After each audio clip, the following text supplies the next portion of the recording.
The New York Botanical Garden recently created a fantasy-filled exhibit around Lewis Carroll's Alice's Adventures in Wonderland, which we'll get to experience through the conservatory with curator Mark Hatchadorian.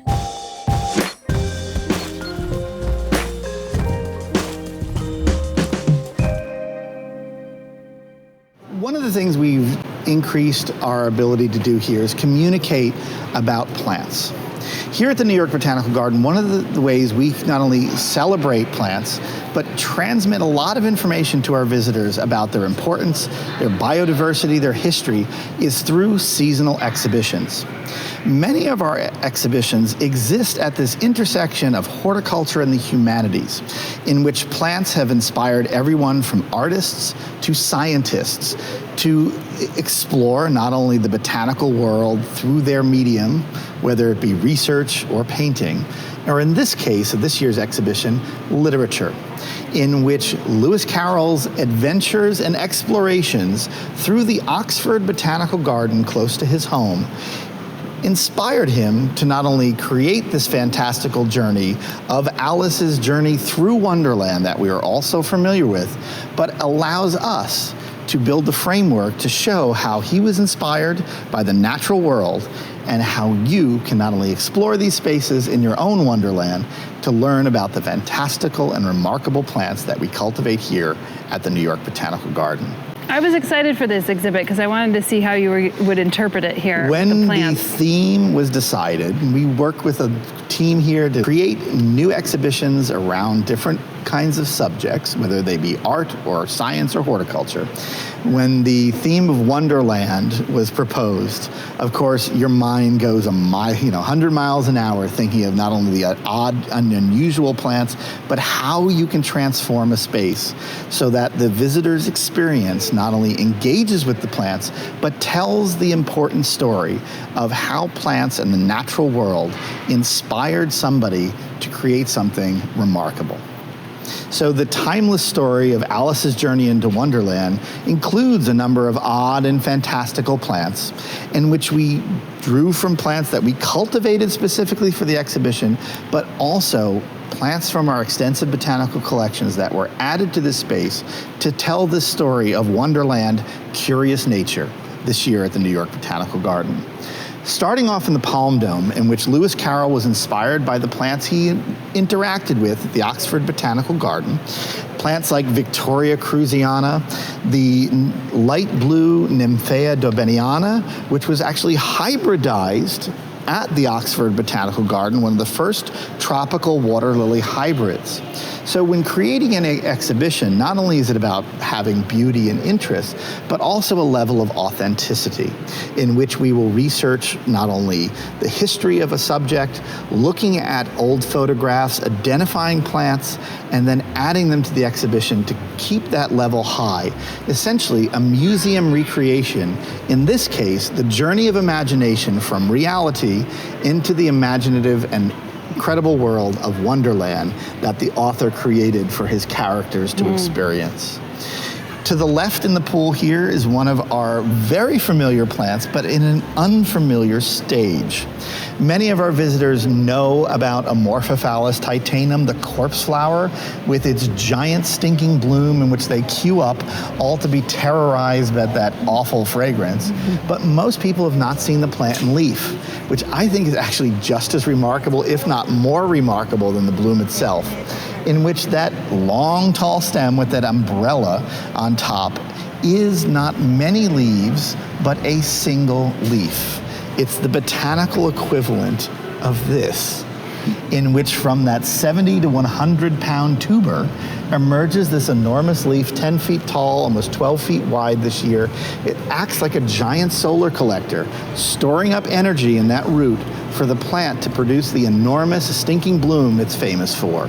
So this year we said we couldn't have anything to do with Wonderland without including one of our mature Amorphophallus titanums in leaf, and many of our visitors are shocked to find out that that plant, which they assume is another palm tree sometimes, is actually a single leaf of this really incredible and remarkable plant. So come on along with me and we'll start our journey sort of through the imagination, sort of that same journey that Lewis Carroll might have taken. in which he was inspired by the Oxford Botanical Garden and the plants within to create this incredible Wonderland, this idea of the imagination filled with the bizarre, the unusual, the remarkable plants, whether it's one of our other Amorphophallus here in bloom, Amorphophallus atraviridis, with this wonderful long tail of aspadix, and these really amazing dark green leaves. What I love about this is that incredible picotee that exists around all the foliage. Yeah, there. it almost looks like, what is it, the operculata, which has the pink edging, you know, or something. I think so we often celebrate Amorphophallus for their blooms, which smell terrible, but most of them have really incredible leaves.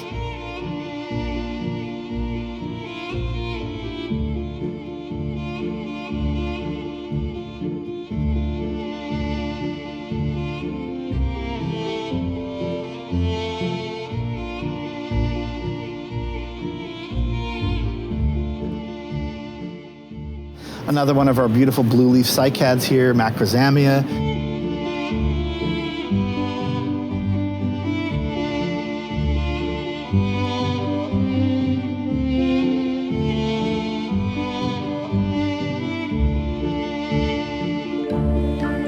And of course, the incredible selection of palms that exist here in the Palm Dome.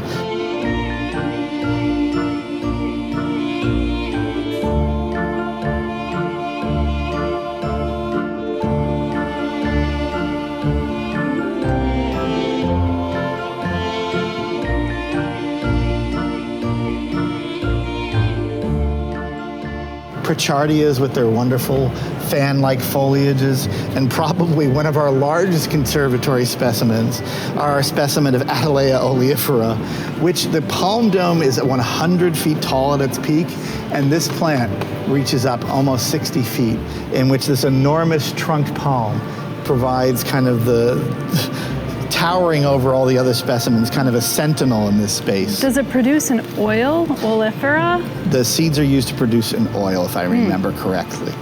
So there's all sorts of incredible other palms in here. One of my other favorite palms, probably my favorite palm all time, is Johannes Stijmania, called Joey Palms, and one of my great favorite labels, because most people think that we made a mistake, but that incredible Latin name there honoring a person there, and these beautiful pleated leaves. Our cycad collection here, also remarkable plants, which are often referred to as sort of dinosaur plants for their age, but one of my plants here that I always bring to attention to visitors is this specimen of Dione spinulosum. Most people have seen this in landscapes, but this plant arrived to the garden in 1902 and is one of our historic specimens here in the conservatory. It's not producing cones at the moment, but when it does produce cones, they're about the size of a large watermelon. A really odd thing to see, these enormous cones on this ancient lineage of plants. And so it's female, male, it's on two different plants? You have cycads that are either male or female, and those cycads are female. Some of our other cycads are male. Even our Cycas rumphii right now is producing its enormous female cone way up at the top, out of view of most of our visitors here. As we journey through the exhibition, we now step into one of the galleries in which we are now leaving this kind of glasshouse environment and journeying into this outdoor perennial border, in which we have an English-style border here, plants inspired by a very formal design, including many perennials like agastache, the annuals like lantana, phlox, china asters, butylons, also known as flowering maples, which were popular plants during that period, kind of recreating a feel that you might experience in a garden of that time.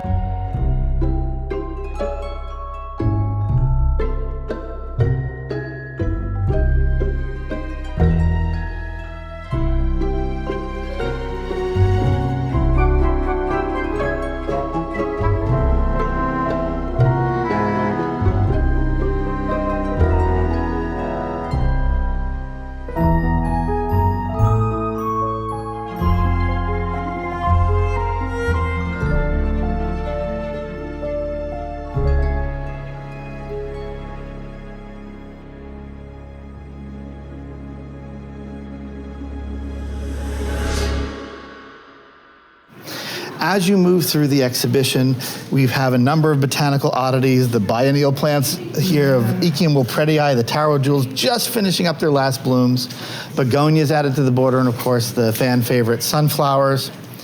Once you reach the end of this border, you transition into kind of a wild space, a meadow-like feel, in which the plant palette changes, the design feel changes, in which we are now creating a much more wild look, in which you have the spiny thistles from South Africa here, Berkea, the beautiful electric orange dots of Amelia javanica, the heads of Angelica, salvias, the spotted flowers of Bellamcanda, now Iris dichotoma, and even the pink tails of the Sanguisorba, which has the fun cultivar name of lilac squirrel. As you journey through this imagination, you kind of step now into Alice's world, in which Alice falls asleep by a pool, catches that white rabbit, and then falls down the rabbit hole.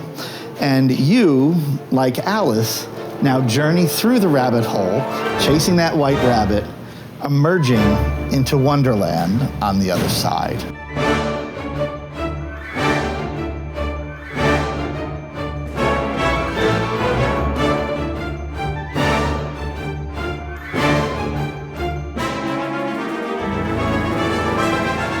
So as you emerge into Wonderland, you are brought into a house in which there's an assemblage of remarkable plants. Everything from carnivorous plants to unusual aroids, playing with a sense of size, scale, and botanical diversity. You feel small next to the enormous leaves of the Colocasia or Leucocasia Thai giant. You can explore the hungry diversity of carnivorous plants tucked in and around. We've even brought out, as I mentioned, botanical oddities from our collection, in which you have, of course, one of our visitor favorites. Even though it may be common, it still thrills kids of all ages. The sensitive plant, Mimosa pudica, that when the leaves are touched, they will close up at the slightest movement, which entertains people for hours, as you might imagine. But also other botanical oddities, like some of the ant plants that are hanging here, these very old specimens of Myrmecodia, in which they have a mutualistic relationship, in which the stems are full of hollow chambers, and in nature, ants would build nests within them. The plant provides a home for the ants, and in turn, the ants provide a security system for the plant. If anything were to disturb this plant in the wild, the ants would come pouring out, biting and stinging anything that might disturb their home. But this mutualistic relationship, the ants provide nutrients for the plant by essentially making some compost on the interior of those stems. Ant frass. Ant frass, exactly. So this great relationship, some of the remarkable stories that exist in the plants in here. Some plants like bromeliads that are added for their odd colors of foliages, different growth forms like the flattened stems of this, what some people call commonly the tapeworm plant. Very appropriate. Appropriately named. Mm-hmm. We've got the wonderful palm, little miniature palm look of Biophytum sensitivum, another sensitive plant. Biophytums are very popular amongst people who grow a lot of terrarium plants because they love humid conditions. But what many people don't realize, it's a member of the same family as Oxalis. Oh, interesting. And if you've ever grown Biophytum, especially this species, you'll understand why, because like Oxalis, it shoots its seeds all over the place, germinating wherever it finds a suitable habitat. So the fan flowers of Crossandra, the wonderful diversity of colocasias on display here, all transmitting this theme of weird, wild, and wonderful here in the Wonderland exhibit. It is remarkable how fast some of these aroids have grown. That Leucocasia Thai giant was only planted about a foot tall at the beginning of the summer, and just a few months later, it's towering overhead with leaves nearly 6 feet long. Incredible diversity of bromeliads on display, all grown for their beautiful blooms, the colors of their foliage, and their incredible rosette forms. We've even got some bat flowers, some of what I call my grandkids. These are seedlings of Amorphophallus titanum. When our plant flowered in 2016, we sent pollen to Denver Botanical Garden. They pollinated their plant, which was in bloom, shortly after ours, and then the resulting seeds are now being grown, and we have an army of just about 24 now, baby Amorphophallus titanums from that flowering that are just starting to get up closer and closer to flowering size, in which I'll probably have an army of them terrorizing New York soon enough with their incredible stinking blooms.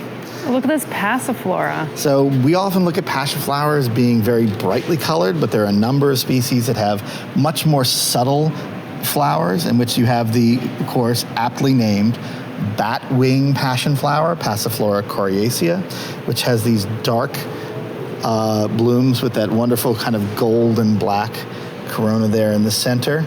Blooming for a long time. You can see how long this plant has been in flower, wow. Successively producing more and more buds over time. A really great plant, even out of bloom, being beautiful. So is this similar to like Ohoya? Like if you cut this off, then you cut off all the potential blooms. Yeah. So they bloom for long periods of time, seemingly endless. And like many passion flowers, super vigorous grower. Will take over if you don't pay too much attention to it. But throughout the exhibition, a lot of remarkable plants, miniature gardens here off to the sides, in which we brought out some of our bigger platycerium specimens, included other odd bromeliads, even a few small mast trees, polyalthea here, with these long, tall forms. Is this like a specific cultivar that weeps, or is yes, this is like a fastigiate cultivar in which you have this very columnar growth habit. Yeah. The natural form of the species is a wide-spreading tree, but this particular growth form grows very tall, long, and narrow. A member of the soursop family, the Ananaceae, another odd and unusual plant family. And last but not least, one of my favorite plants, one of my Desderata plants that I searched many years to acquire for our collection, is Stenocereus whittii, the incredible Amazonian epiphytic cactus native to flooded forests, in which it wraps itself around the branches of trees to prevent being swept away by rising floodwaters. This night-blooming cactus will produce long tubular flowers throughout the year, here growing on kind of one of our epiphyte colony logs, in which it's slowly enveloping this cork tube with its wonderful flattened stems, really one of the great oddities in our collection, and just one of many incredible plants here in the Wonderland exhibition here at the New York Botanical Garden. Thank you so much, Mark, for the tour. This was excellent. It's been a pleasure to show you around and a ton of fun. Long overdue, and I'm happy we finally were able to connect. Same here.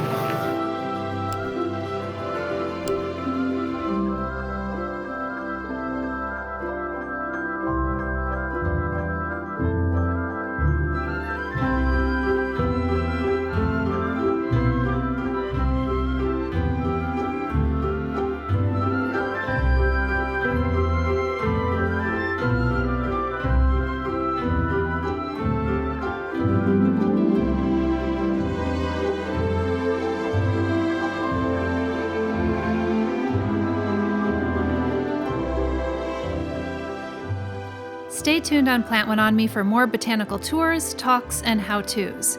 And if you're looking to further your knowledge on the plant kingdom, then have a look at our various online courses, from Troubleshoot Your Houseplants to the Houseplant Masterclass. Additionally, we have a second channel we started last year called Flock Finger Lakes, where we cover more on outdoor gardening, habitat restoration, agroforestry, and even more. So check that out if that interests you. Otherwise, we'll see you in the next episode.